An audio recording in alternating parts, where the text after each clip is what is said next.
오늘 대림절 말씀 두 번째, 예수님은 누구신가 라는 제목으로 두 번째 말씀을 하나님 앞에서 받습니다. 오늘 이 본문은 아주 오래된 원시 찬송가예요. 그래서 이것을 이제 이 바울이 워낙은 이 앞부분에 보면 빌립보 교회가 그 당시에 굉장히 다투고 서로가 이 예배 이 공동체의 모습을 온전히 보이지 못했었어요.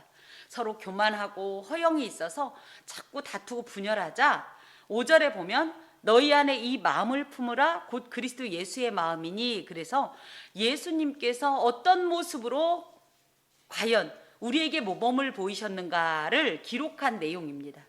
하지만 이 6절부터 12절 1절까지는 예수 그리스도의 이 성육신적 전사역을 응축하고 요약해서 기록해 놓은 어떤 시기 때문에 이 본문 전체로 놓을 때는 그 빌립보 교인들한테 이런 마음으로 그리스도 안에서 서로 공동체를 섬겨라 라는 어떤 모범적인 제시일 수 있지만, 저희가 오늘 읽은 이 6절부터 11절까지는 그리스도 찬송시다 해서 예수 그리스도께서 어떤 모습으로 이 땅에 오셨고 그분은 누구셨고 어떤 사역을 하셨고 어떤 일을 성취하셨나를 응축적으로 표현한 시라고 하겠습니다. 그래서 보통 예수님을 이제 예수님의 이 전 사역을 표현할 때 예수님의 신분에 대한 이야기를 이렇게 그냥 쉽게 표현해요. 태초에 말씀이 계셨다. 이분은 누구다? 하나님이시다. 그런데 이 말씀이 어디로 오셨다? 이 땅 가운데 오셨다. 그쵸? 이분은 그래서 하나님이자 누구다? 인간이다. 그런데 이 분께서 이 땅에서 이 모든 하나님께서 맡기신 이 모든 사역을 감당하고 다시 어떻게 하셨다? 하나님의 본래의 자리로 가셨다. 이렇게 이야기를 합니다. 그래서 태초에 하나님이 계셨다. 예수님은 원래 이 선지하시던 영원 전부터 계시던 분이다. 그분이 성육신적인 사역을 위해서 당신의 모습을 비웠다. 그래서 자기 비하라고 합니다. 그래서 태초에 계셨던 이 말씀이신 하나님께서 인간의 입을 입으신 이 자기 비하의 신분이 성육신이고요. 성육신적 사역을 다 마친 다음에 다시 하나님의 본래의 자리로 복귀하신 걸 승귀라고 합니다. 오를 승자를 쓰고요. 돌아간다 할 때 귀자를 써요. 그래서 복귀라고 할 때 그 귀자를, 그래서 예수님은 하나님이시다. 하지만 중요한 것은 오늘 우리가 함께 나눌 예수님은 누구시다? 하나님이시다. 예수님은 누구시다? 사람이시다. 인간이시다. 예, 오늘 그 내용을 함께 나누려고 합니다. 자, 예수님은 지난주에 제가 누구시라고 그랬어요? 하나님이시다. 물론 우리가 예수님은 누구시냐, 나를 구원하신 분, 나를 위해 죽으신 분, 나를 사랑하시는 분, 이런 많은 표현을 할 수도 있지만 신학적으로 신론에 의거한다면 예수님은 본래 누구시냐? 하나님이시다가 사실은 아주 중요한 어떤 이 전제입니다. 그래서 이 빌립보 찬가에서도 6절 보면 예수님은 누구시다? 하나님이시다라는 것을 선포하고 있는데, 보니 그는, 예수님은 그 5절에 보면 곧 그리스도 예수의 마음이니 하고 그는이기 때문에 그는 예수님을 뜻합니다. 예수님은 근본이란 표현이 휘파르콘이라는 말로 이분은 시간에 매이지 않는 분이다. 그래서 시간을 초월한 초월적 존재다. 저희는 시간에 매여요, 안 매여요? 매여요. 그래서 우리가 어제보단 오늘보단 내일이 점점점 어때요? 늙어가고 있어요. 이걸 요즘 시적으로 익어간다라고 표현하지만 이게 곧 뭐냐? 우리는 이 물리적 시간에 갇힌 존재예요. 이것에 지배를 받고 이것에 영향을 받는 존재인데, 시간의 초월적 존재라는 건 뭐예요? 예수님의 어제와 오늘과 내일이 어떻다? 예수님이 점점 시간이 갈수록 늙어가실까요? 그러면 벤자민 버튼의 시계처럼 거꾸로 또 젊어지실까요? 상관없다는 거예요. 이것이 시간의 초월적 존재라는 뜻입니다. 그래서 이 근본이라는 말은 계시록 1장 8절에 보면 그분은 전에도 계셨고 이제도 계시며 장차 오실 전능하신 하나님이다, 이렇게 표현하는데, 이분에겐 모든 이런 물리적인 시공간과는 관계없으신 그런 분으로서 이것이 요한복음 1장 1절에 태초에 말씀이 계시니라와 같은 말입니다. 이 근본이라는 표현이. 그러면서 그 근본이신 그 예수님은 누구냐면 신분이 뭐다? 원래 이 존재가 어떻다? 하나님과 본체이신 분이다. 이렇게 되어 있습니다. 본체라는 말은 형상이란 말이에요. 그런데 우리가 이 형상이란 말을 어디서 좀 들어보지 않았나요? 창조하실 때, 그죠? 창세기 1장 26, 27절에 보면 뭐라고 그랬어요? 하나님이 우리를 뭐라고 해요? 내가 이 인간을 지을 때 누구의 형상을 따라? 우리의 형상과 모양을 따라 짓는다고 할 때 이 형상이란 말이 나옵니다. 이 본체라는 말이 똑같이 우리나라 말로는 형상이란 말로 해석이 되는데 원어는 좀 다릅니다. 그 하나님의 본체라는 말이 원래는 하나님의 형상이란 뜻이긴 하지만 이 원어상은 모르페라는 말로 하나님, 그러니까 어떤 것의 형상이다, 모르페다 할 때, 어떤 존재의 모르페다 할 때는 아주 본질적이고 또 아주 이 내적이고 근본적인 이런 부분에서 어떻게 보면 그런 부분의 형상을 가지고 있다는 뜻을 갖고 있어요. 자, 우리가 같은 사람의 모습이지만, 그죠? 굳이 이렇게 사람의 모습, 겉으로의 이 모양만 얘기한다면 이게 형상이에요. 창세기 1장 26, 27절에 이걸 첼렘이라고 하고 헬라어로는 에이콘이라고 하는데, 그냥 이런 겉으로 나온 이런 모습을 첼렘, 에이콘이라고 한다면 모르페는 그게 아니라 근본적이고 본질적인 어떤 형상을 같이 가지고 있는 것을 모르페라고 합니다. 그렇다면 예수님은 누구냐면 하나님과 같은 모르페를 가지고 계시다는 거예요. 같은 본질을 갖고 계시다는 거예요. 외모를 닮았다는 뜻보다는 같은 본질을 갖고 있다는 건데, 이 본질이란 말이 영어로 따지면 에센스라는 말입니다. 우리 에센스 써봐요? 어디에 쓰죠? 일단 여기다 쓰고 여기다 쓰고 할 때 그 에센스가 무슨 뜻이에요? 그쵸, 우리가 에센스는 쓰지만 이 에센스란 표현이 본질이란 뜻이에요. 에센스가 굉장히 고농축이고 우리 피부에 좋은 거잖아요. 이 본질 에센스라는 건 뭐냐면 가장 기본적이고 필수적인 요소를 담은 것이 에센스인데, 꽃이 왜 아름답습니까? 그냥 모양이 예뻐서? 그렇죠. 꽃에는 향기가 있어야 벌들이 그 향기를 따라서 꿀을 따라오지요. 이런 것처럼 그 존재가 그 존재이려면 꼭 갖춰야 할 어떤 기본적이고 필수적인 요소를 이야기하는 것이 에센스입니다.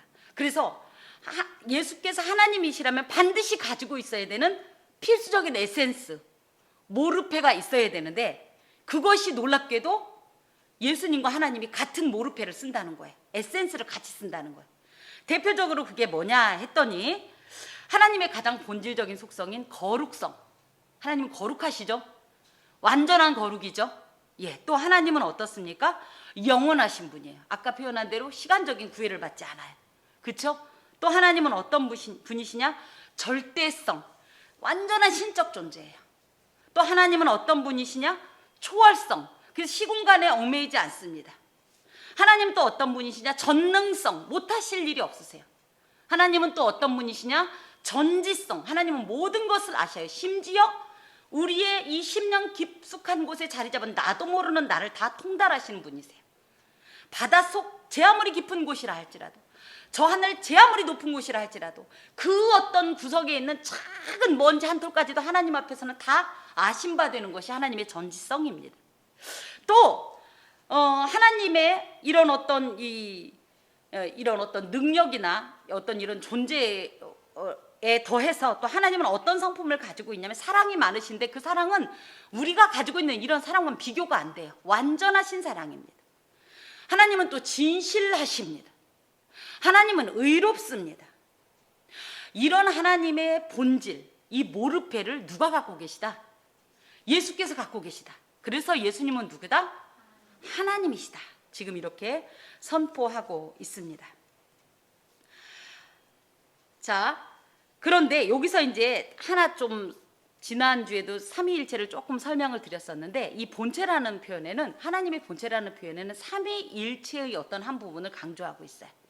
삼위일체라는 말은 세 분의 위격 내지는 인격이 있고 그들은 모두 원 에센스라는 거예요. 한 본질 안에 있다라는 거예요. 이게 삼위일체입니다. 이걸 영어로 one essence, 그래서 한 본질, 그리고 three persons, 그래서 한 본질인데 위격은, 그 인격은 세 위격을 가지고 계시다라는 것이 이 삼위일체를 표현하는 영어 표현입니다.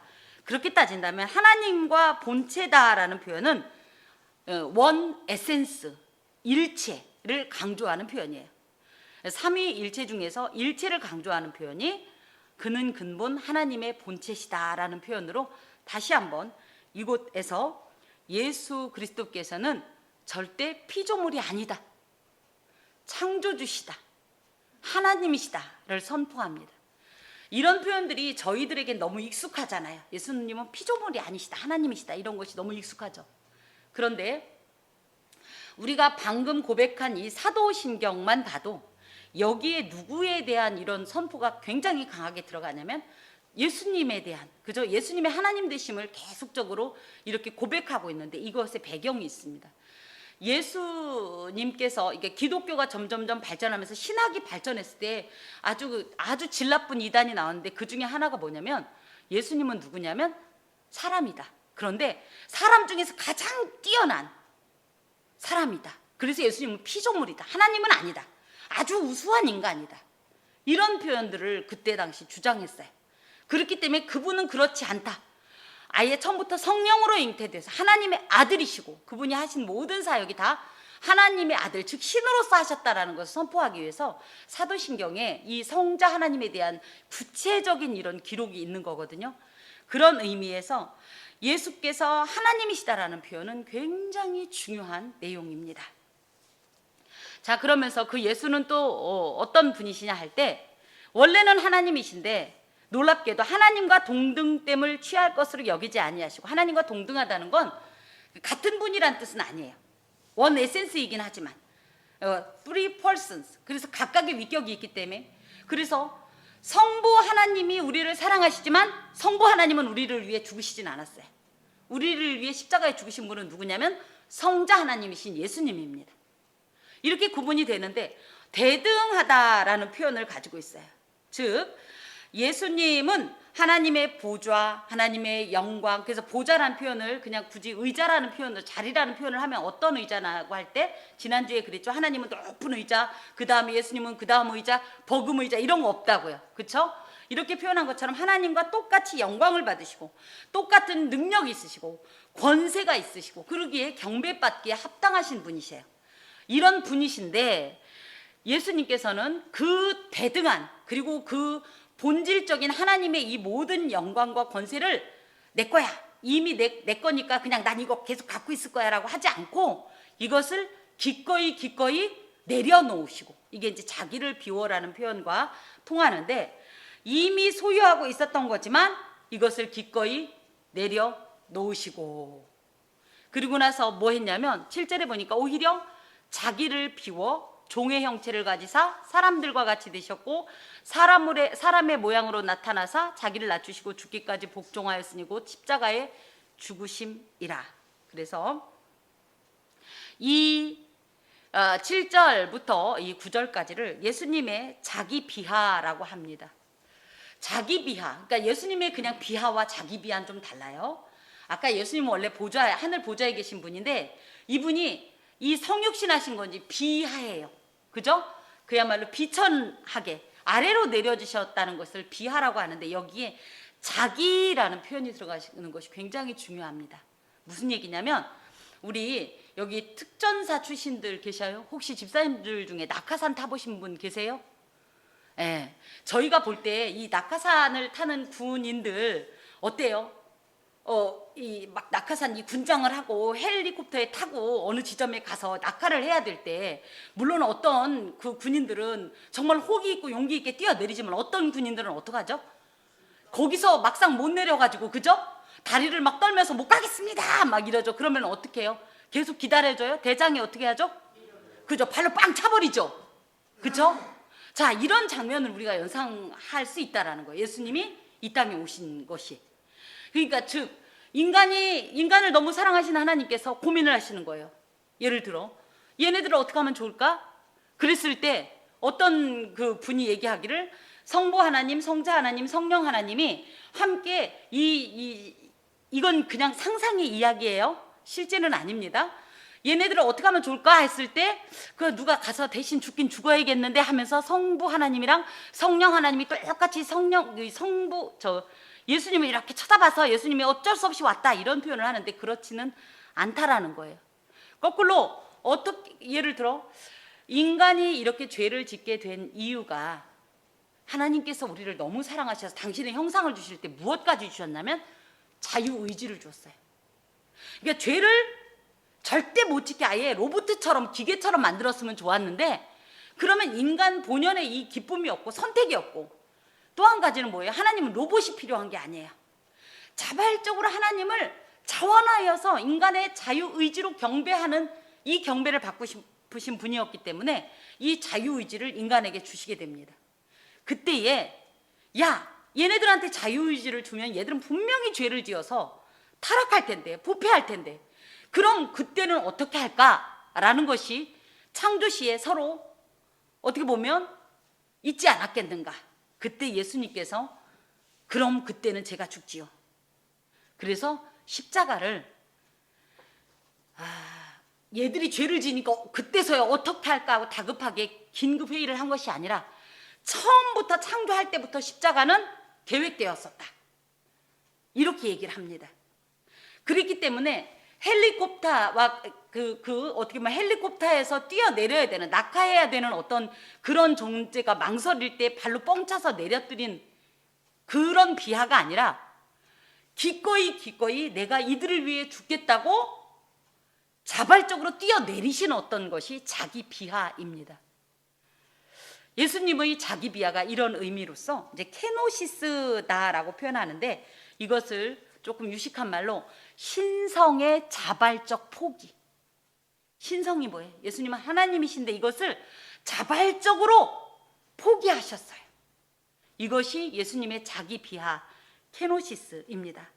이 모든 내용을 좀 보면 첫 번째 그러기 위해서 뭐 했냐니까 예수님은 자기를 비우셨다. 즉 하나님이시지만 하나님의 신성과 본질을 가지고 계신 분이시만 이것을 스스로 제한하셨어요. 그래서 사실은 하나님은 육체가 있습니까? 없습니까? 없어요. 여러분 이 육체가 있으니까 너무 행복할 것 같지만 육체가 있으면 어떻게 되냐면 물리적인 시공간에 얽매입니다. 그렇죠? 근데 하나님은 육체가 없기 때문에 어떻게 보면 이 물리적인 시공간에 얽매이지 않는 거예요. 영이십니다. 영적인 존재가 육체를 입는다라는 것은 사실은 인간적으로 생각해도 매우 불편한 일이에요. 더하여서 하나님과 인간의 신분 차이를 생각해봐요. 이게 즐거운 일일까요? 우리는 인간이 좋으니까 인간 편이니까 즐거운 일일 것 같을까요? 사실은 조물주가 피조물의 형상을 하고 있다는 것은 하나의 굉장한 어떤 이런 쉽지 않은 선택일 겁니다. 그런데 예수님께서는 그 높고 높으신 영화의 지위를 기꺼이 어떻게 보면 제한하시고 일시적으로 포기하시고 자기를 비워서 자기 비하 자발적으로 포기하시고 인간의 몸을 입으셨다. 이것이 바로 케노시스예요. 사실 예수님께서 이 케노시스를 하면서 여러 가지 불편감이 있었을 겁니다. 그 중에 하나가 이 편재라는 말이 있어요. 편재. 편재는 뭐냐면 안 계신 곳이 없는 이런 뜻이에요. 어떤 시공간에도 얽매이지 않는. 예수님은 그런 분이셨는데 어떻게 된 거예요? 철저히 시공간에 매이는 그런 존재가 됐어요. 또 예수님은 누구세요? 전능자예요. 전능이라는 게 뭐예요? 그야말로 돌로 떡덩이를 만들 수 있다. 그렇죠? 얼마든지 모든 것이 가능한데도 예수님은 그 전능성을 일시적으로 제한하십니다. 부분적으로. 그래서 배고파 하시죠? 또 뭐예요? 목말라 하시고. 그렇죠? 사실 배고프면 예수님 같으면 뭐 하면 돼요? 우리 그런 거 있죠. 그냥 쳐다만 봐도 물고기가 알아서 막 물 위에서 튀어 올라와가지고 자기 혼자 가스버너 불 피우고 거기서 딱 적당히 구워져갖고 나를 드세요. 이렇게 하실 수 있는 게 전능성이에요. 무슨 얘기인지 아시겠죠? 목마르면 그냥 바위만 이렇게 쳐다보고 목마르다 생각만 해도 갑자기 바위가 알아서 터져갖고 거기서 안반수 막 받아갖고 컵이 타고 와서 여기 와서 타가 앉아있게 할 수 있는 약간 유치하게 이런 것이 전능성인데 예수님은 그것을 기꺼이 제한하십니다. 또 예수님은 하나님의 영광을 제한하셨어요. 영광은 뭐예요? 가장 빛나고 가장 찬란하고 가장 어떻게 보면 그죠? 이 영화로운 어떤 그런 지위와 형상, 본질을 기꺼이 포기하시고 심지어 사람의 형상을 입으셨는데 피조물의 조물주가 창조자가 피조물의 형상을 입었는데 이사야 53장에 보면 예수님의 외모가 어땠냐면 우리는 예수님의 외모를 어떻게 생각해요? 잘생긴 백인 총각으로 보죠? 막 머리는 금발에다가 적당히 그루브 있어가지고 그죠? 럭서리 해갖고 옷은 얼마나 또 하얗고 어쩜 저렇게 멋진 콧날과 그죠? 눈썹도 길고 아닙니다. 예수님을 이사야 53장에 보면 그는 그죠? 가물에 난 싹같이 생겼다. 그게 무슨 너무 외모가 볼품이 없었다는 거예요. 심지어는 요한복음에 보면 예수님께서 나는 아브라함이 나기 전부터 있었다 그랬더니 사람들이 일껏 하는 소리가 뭐냐면 야, 너 50도 안 돼 보이는데 무슨 아브라함 때 전부터 있었다는 거야? 이렇게 말해요. 그건 뭔 얘기예요? 예수님이 극한 노안이었어요. 노안. 동안이 아니라. 그래서 위로가 되잖아요. 제가. 왜 웃지도 않으세요? 웃자고 하는 얘기인데. 이런 어떤 모든 영광의 그 어떤 것도 그리고 예수님이 영광을 취할 것 같으면 절대 구유에 오지 않으시죠. 어디에 오셔요? 헤롯 왕궁에 오셨어야 되죠. 그렇죠?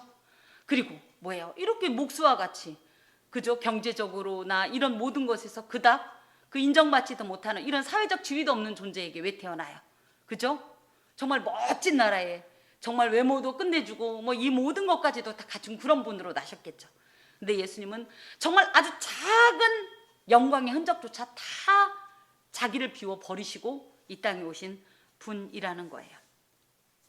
다만 이것을 아까 이제 헬리콥터 이제 다시 생각을 해봐요. 낙하산으로 뛰어내릴 때 하나님께서 야야야 뛰어내릴 야야 이건 놓고 가야지 하고 뺏은 것이 아니라 예수님께서 자발적으로 이것을 마치 반납하듯이 두고 이 모든 것을 당신이 능동적으로 제한하시고 이 땅에 오셨다는 겁니다. 두 번째, 예수님의 케노시스 자기 비하의 또 모습은 뭐냐면 여기에 이제 형체라는 말이 또 나오는데 종의 형체를 가지사. 아까 이 6절이 하나님의 본체는 모르페란 말이었다면 여기서 종의 형체라는 말은 사실은 이 에이콘 그래서 형상 아까 창세기 1장 26, 27절에 사람의 형상 첼렘이라는 것을 가지셨다는 거예요. 그런데 이 종의 형체를 가졌다고 해서 예수님이 그러면 근본적으로 본질적으로 하나님의 종이고 종의 형체고 이 피조물이냐?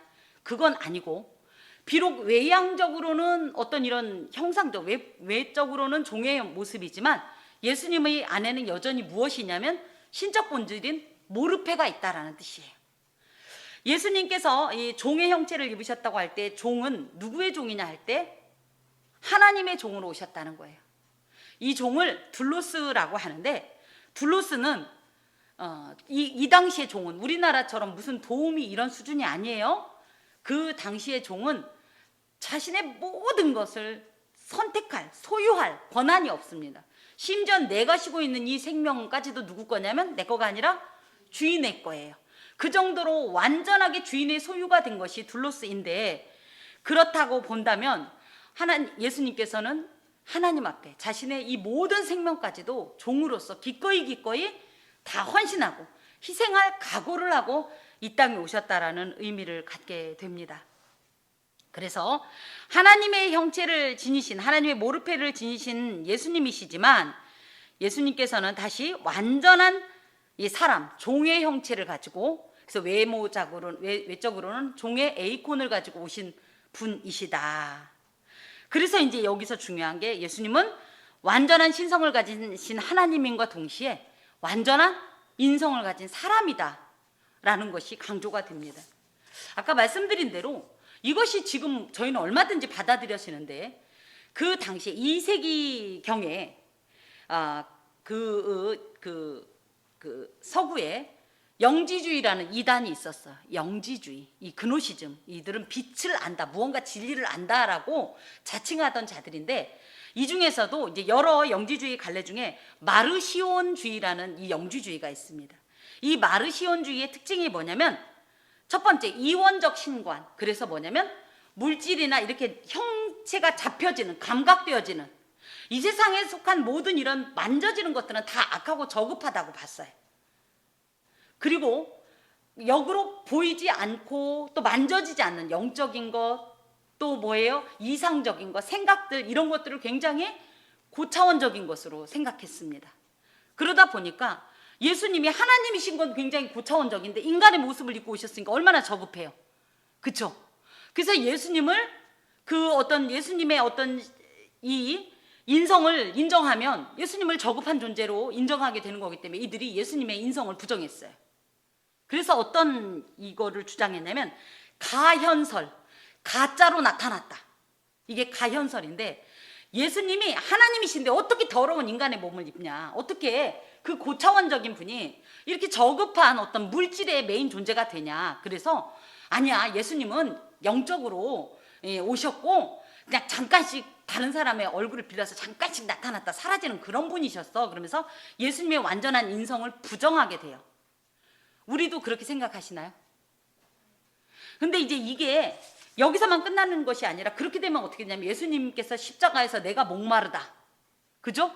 또 그 전에 하나님께 기도하죠. 주여 이 잔을 내게서 옮기시옵소서.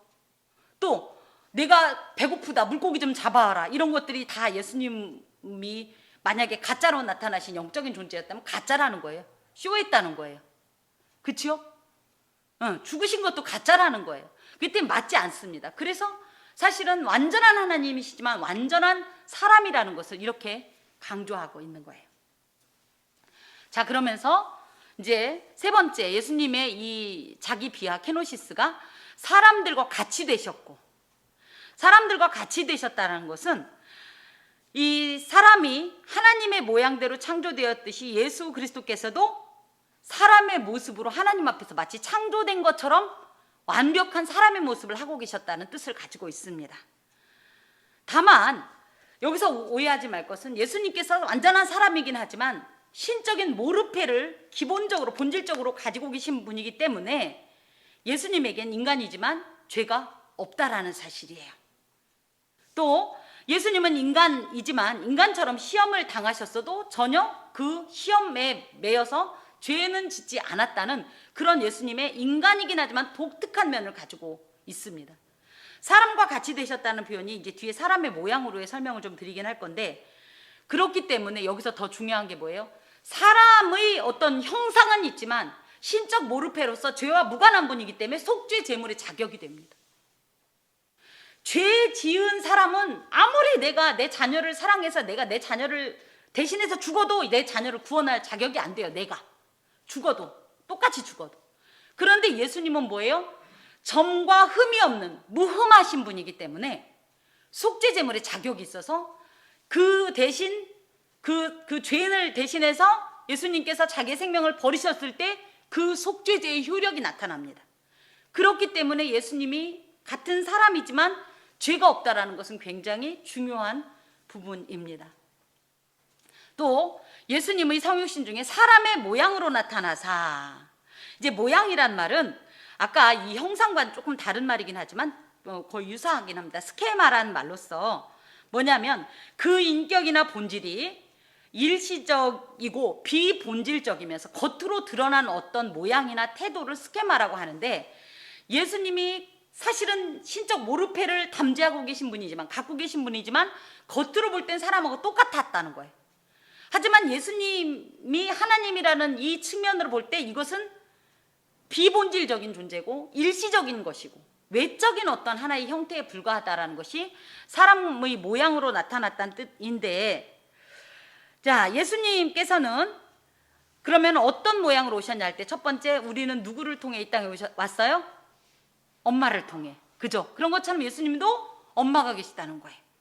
그래서 사람의 몸으로 이 땅에, 사람의 몸을 통해 이 땅에 오셨고, 아까도 이제 논한 것처럼 예수님은 줄이고 목마르고 피곤한 것을 경험하셨고 그것을 때로는 호소하셨고 또 예수님은 때로 울기도 하셨죠.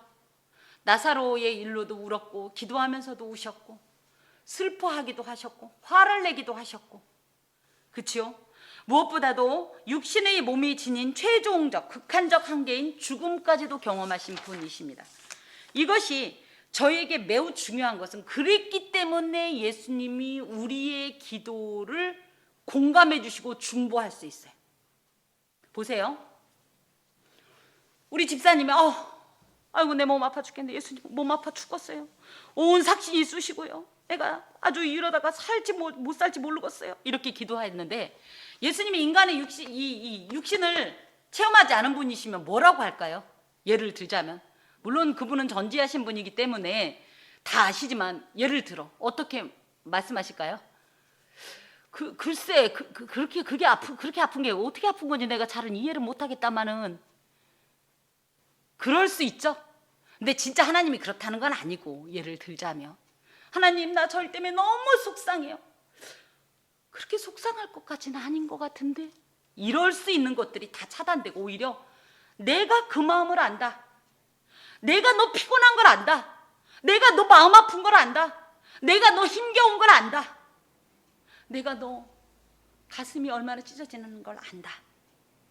이 모든 것을 공감해 주시고 사실은 그 공감의 마음을 품고 하나님 앞에 중보하시는 거예요. 하나님 우리 부천 함께하는 교회 사랑하는 아들이 이렇게 힘들답니다. 하나님 나도 경험해봐서 압니다. 하나님 저 아들에게 힘을 주옵소서. 이런 중보의 기도가 가능한 것이 사람의 모양으로 나타나셨기 때문이라는 사실이죠. 자, 또 자기를 낮추신다라는 것은 겸손이라는 표현으로 예수님의 자기 비하를 아주 전적으로 표현한 건데요. 겸손이라는 표현은 저와 여러분이 이렇게 대등한 어떻게 보면 우리가 같은 본질입니다. 누구 말 맞다나 전문 용어로 도낀 개낀이에요. 우리가 의로워봤자 얼마나 의롭고 또 교만하면 얼마나 교만하고 또 겸손하면 얼마나 겸손하겠나. 사실은 겸손이라고 표현할 때 이 차원이 맨 요 높이인데 이렇게 낮춰져서 무슨 그 차이가 있겠어요. 그렇지만 우리도 이것을 이제 최대한 이제 구가하려고 하지만 가장 중요한 건 하나님과 우리의 신분 차이는 비교를 할 수가 없습니다. 그런데 이 어마어마한 신분 차이를 하나님께서 극복하시고 예수께서 극복하시고 기꺼이 가장 높으신 최상의 자리에서 최고의 자리에서 최저의 자리로 가장 비천의 자리로 내려오셨죠. 이것이 사실은 가장 겸손한 자의 어떤 모습입니다. 이 겸손의 극치라고 하는데 자, 겸손이라고 할 때는 예수님의 겸손은 이런 겁니다. 하나님의 아들이신 그리스도는 지존자세요. 절대적으로 높으신 분이에요. 그런데 이런 지존자께서 비천한 인간의 몸을 입으시고 이 땅에 오셨다는 것이 예수님의 철저한 자기 비하고 겸손의 극치입니다. 더하여서 예수님은 워낙은 아까 여기 보면 6절에 하나님과 동등하신 분이었다. 대등하신 분이었다. 그런데 어떤 모습으로 오셨냐니까 종의 형체로 오셨다. 그렇죠? 하나님과 대등한 존재였는데도 불구하고 하나님께 종속된 존재로 수평적 존재였는데 수직적인 존재로 당신이 기꺼이 이 땅에 오셨다. 그 모든 것이 사실은 예수님의 절대 겸손이다. 그런 내용이 여기에 들어있습니다. 또 자기를 낮추시고 죽기까지 복종하셨으니 그래서 가장 인간의 어떻게 보면 최종적인 극한의 어떤 지위, 이 위치, 상태가 뭐냐면 죽는 거예요. 그렇죠? 그래서 우리가 뭐 해요? 무슨 일이 있으면 죽을까 봐. 너 죽는다라는 말을 가장 무서워하고 이 죽는 것이라는 것은 가장 극한적인 어떤 이런 위치라고 볼 때 예수님께서 얼마나 낮아졌냐 하면 이 극한의 위치까지도 떨어지셨다는 거죠. 그래서 하나님에 대한 완전하고 철저한 순종으로 극한의 위치까지 겸손해지신 분이시다. 이것이 예수님의 성육신의 모든 형태입니다. 그러면 여기서 끝났냐? 그냥 사람의 모습으로 오셔서 지내시다가 끝났냐? 그러면 과연 우리와 예수님의 성육신은 무슨 사이가 되겠나? 무슨 관계가 있겠나 할 때 이제 그 성육신의 절정적 결정적 사역, 결정적 사역이 나오는데 그것이 뭐냐 했더니 곧 십자가의 죽으심이라. 그래서 예수께서 인간이 되신 이유인 십자가 순환은 완전한 인간으로 받으셨고, 또 사실은 이 모습은 인간을 위한 하나님의 질서, 즉 로마서 6장 23절에 죄의 싹은 사망이라는 이 하나님의 우주 통치 원리에 대한 철저하고도 완전한 복종의 모습입니다. 그래서 십자가라는 곳은 뭐냐면, 구약은요 신명기 21장 22, 23절에 보면 저주, 나무에 달린 자마다 하나님께 저주받은 자다 해서 하나님께로부터 저주의 자리예요. 저희는 십자가를 굉장히 낭만적으로 보는데, 예수님께서 이 잔을 내게서 옮기시옵소서 할 때 너무 아플까봐 나 이거 안 할래요가 아니라 그 자리에서 하나님의 저주를 온몸에 받다 보니 이 죄덩어리인 하나님, 이 예수께 하나님이 눈길을 돌려버리셨어요. 외면해버리셨어요. 하나님 앞에 드리는 예수님의 기도도 상달되지 않을 정도 하나님과 철저하게 단절된 상태가 그 자리가 십자가입니다.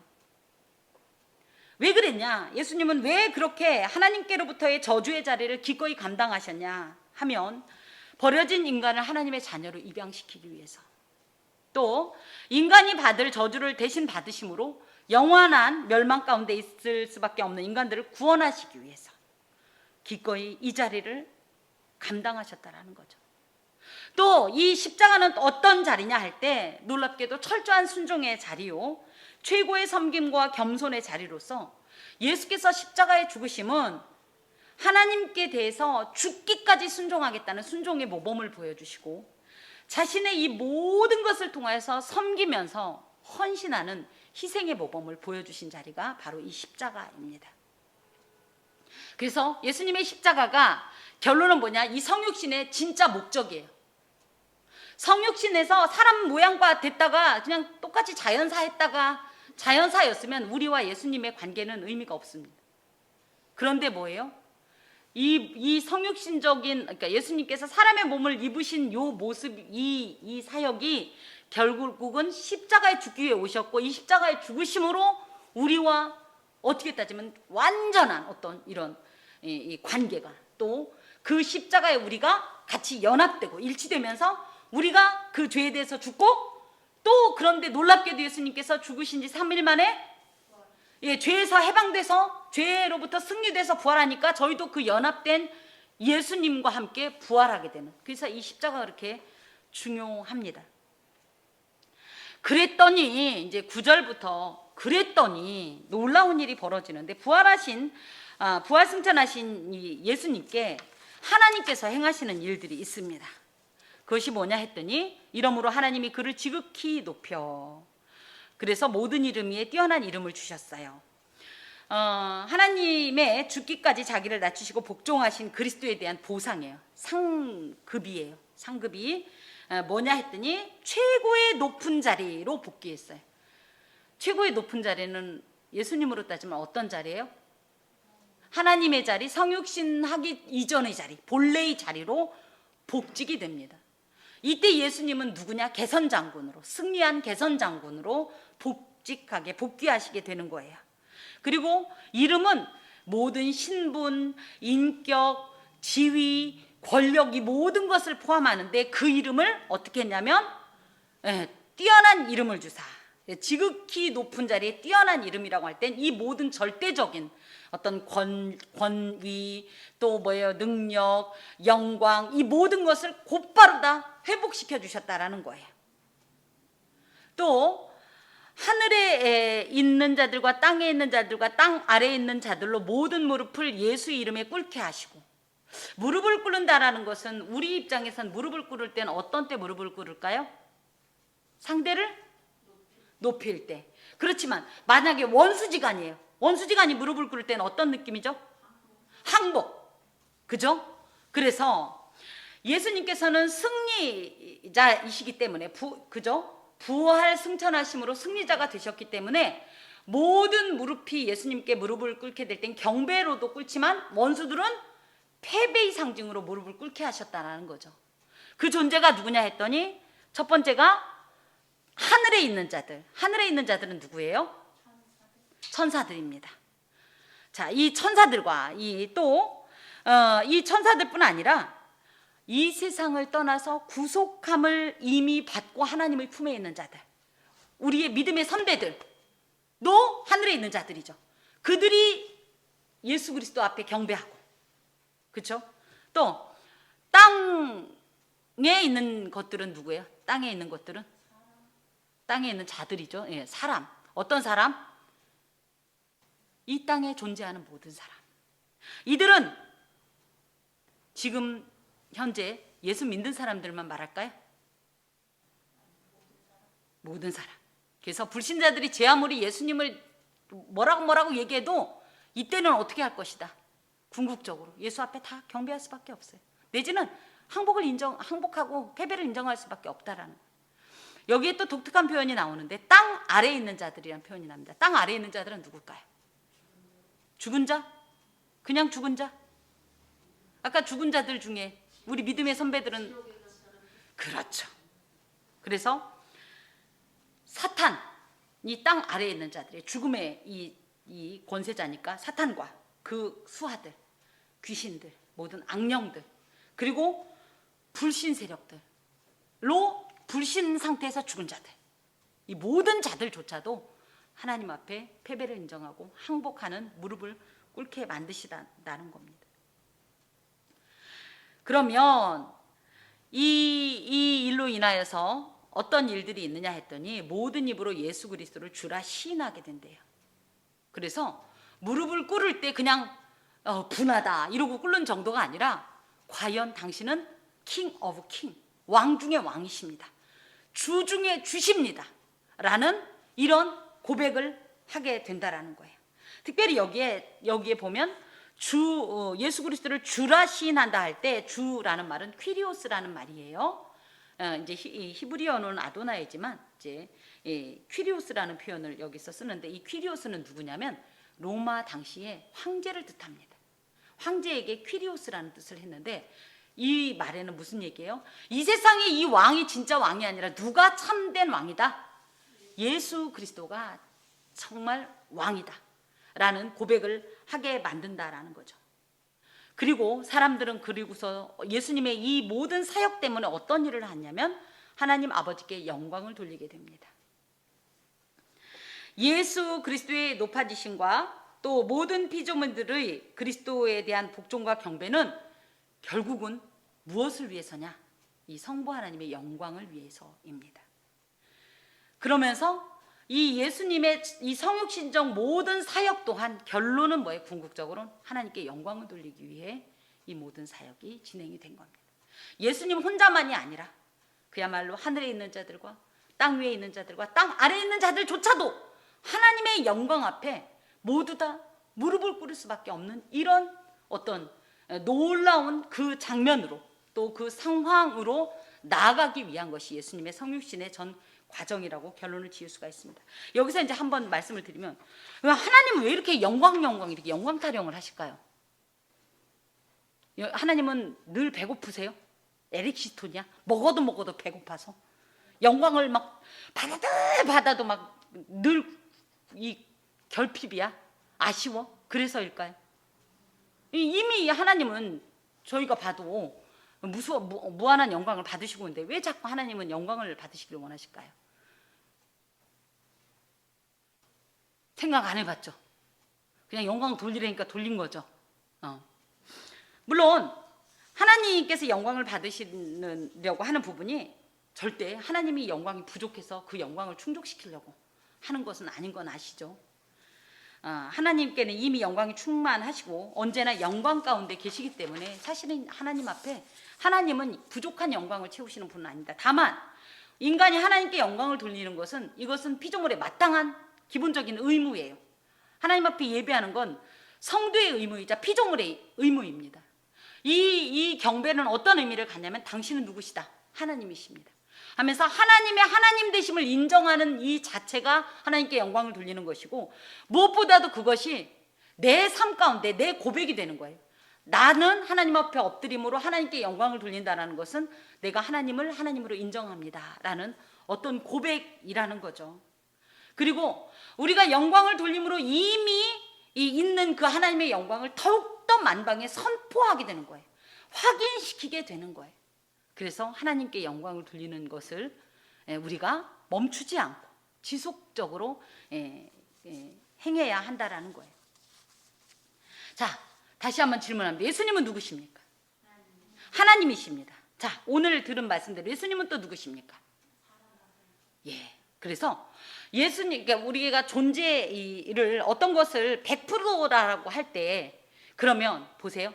예수님은 50%는 하나님이고 50%는 사람입니까? 그래서 반인 반신이에요? 누구죠? 예수님은 100%라는 걸 따질 때 하나님은 몇 프로? 예수님께 100%. 그래요. 하나님 100%. 그럼 인간은 몇 프로? 가능해요? 아멘. 우리가 이렇게 이해해야 돼요. 그래서 이걸 예수님은 완전한 하나님이시며 예수님은 완전한 인간이십니다. 예수님이 이렇게 하나님이시지만 그렇기 때문에 죄는 없지만 인간이 되셨기 때문에 이 구속주로서의 모든 사역을 감당할 수 있으셨던 겁니다. 예수님은 왜 인간이 되셨냐 할 때 그야말로 십자가의 죽으심과 부활을 통하여서 죄를 회개하게 하고 예수를 주라 시인해서 그 이름에 합당한 경배를 돌리는 자들을 구원하시고 하나님의 자녀로 입적시켜서 이들로 하여금 영원한 하나님의 나라 백성으로 살게 하려는 데 목적이 있습니다. 그런 의미에서 예수님께서 만약에 나는 안 할래요. 난 쟤네 저 냄새나는 저기 가기 싫어. 내가 하나님인데 왜 저런 모습으로 하고 만약에 예수님께서 이 성육신적 사역을 거부하셨다면 우리에게 오늘 이런 구원을 노래할 수 있는 이런 은혜가 가능할까요?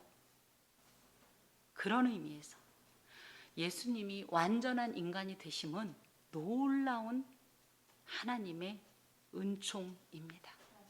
더하여 예수님이 인간이 되셨다는 것은 임마누엘의 상징입니다. 임마누엘이 뭐예요? 하나님이 우리와 함께 하신다. 하나님께서 저 높은 보좌에 계시는데 우리와 함께 하시다는 걸 실감할 수 있어요? 사실은 그래서 그 모습을 우리가 어떻게 연상할 수 있냐면 하나님이신 예수께서 우리와 사람과 같이 되셨고 사람의 모양을 취하신 이 모습 때문에 과연 임마누엘을 저희가 이해할 수 있는 것이고 또 그 임마누엘의 어떤 이 효력이 우리에게도 그야말로 적용이 되는 것입니다.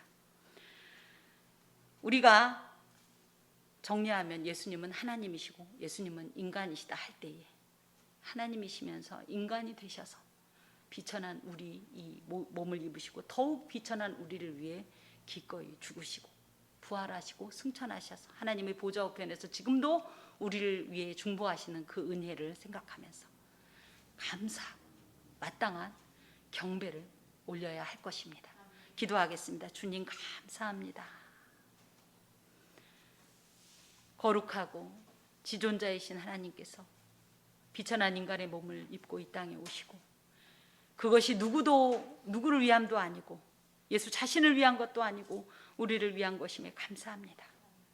이 은혜를 생각하면서 이 하나님의 희생이 이 하나님의 모든 것을 비우시고 주심이 우리에게 아무런 의미 없는 것이 아니고 도리어 이것 때문에 더욱더 하나님 앞으로 나가는 귀한 통로 삼게 하여 주옵소서. 예수님의 이름으로 기도합니다. 아멘.